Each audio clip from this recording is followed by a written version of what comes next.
Imbaswe ye. Ubona satana atakikugwanya. Ukabona kula marunaka. Tantambara nimwe satana ashoye iwawe cyangwa kuri wewe. Uzamubwira umuryango utangikire wakita. Hallelujah! Hallelujah! Kutinda kwimana ukuduta ize izaniso kutinda kwimana ukuduta ize izaniso kutinda kwimana ukuduta ize izaniso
Ukabona kula marunaka. Tantambara nimwe satana ashoye iwawe cyangwa kuri wewe. Uzamubwira umuryango utangikire wakita.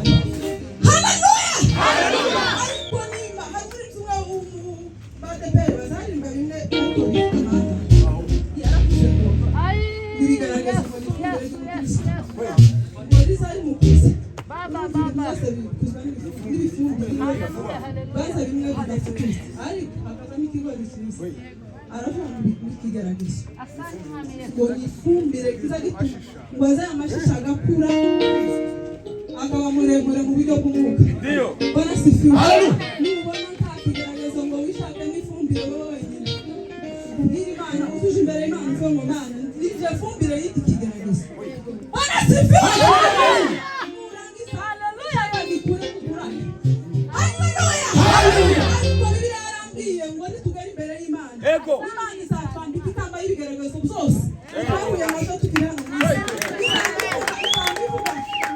kubera ko basize biriya byose nzakubanisha kandi biturwanya ntabwo ari ibiti uku uri kigeragezo cya mugenzi wawe niko Satani azakora ntazaca muri utu dutebe azaca mu bantu siko Satani muzi ntabwo azakora Satani azaca mu bantu Satani ntazaca mu biti cyangwa no mahembe azaca mu bantu yaremwe ni uwo Satani wawe ariko Imana izatubwira ngo kubera ko wabyihanganye ukabyitwaramo neza iri kamba yawe haleluya yavuze ngo na nyuma ya zeri irakora izisa cyagiye tuba tubona bishize Satani wahagwa munyamubashije haleluya ikabivuye tumenye uko bigenza ariko tukabura amashimwe imbere y'Imana ukananirwa no kunezerwa yarayitsinze ibyo utobonesha amaso yawe none muricaye nk'abapapa bazima utsinda kw'Imana ukuduhuta kuduha inze izari umigo harima ikabazera harima ikakora abantu harima yose ikakora iyo mama harima yazero ikakora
Yesu iratora, Kalima Yesu iratora, Utina we Utina Kinara Sukuduta, Ije Zani Suringo, Utina Kinara Sukuduta, Ije Zani Suringo, Utina Kinara Sukuduta, Ije Zani Suringo, Kalima we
Hallelujah.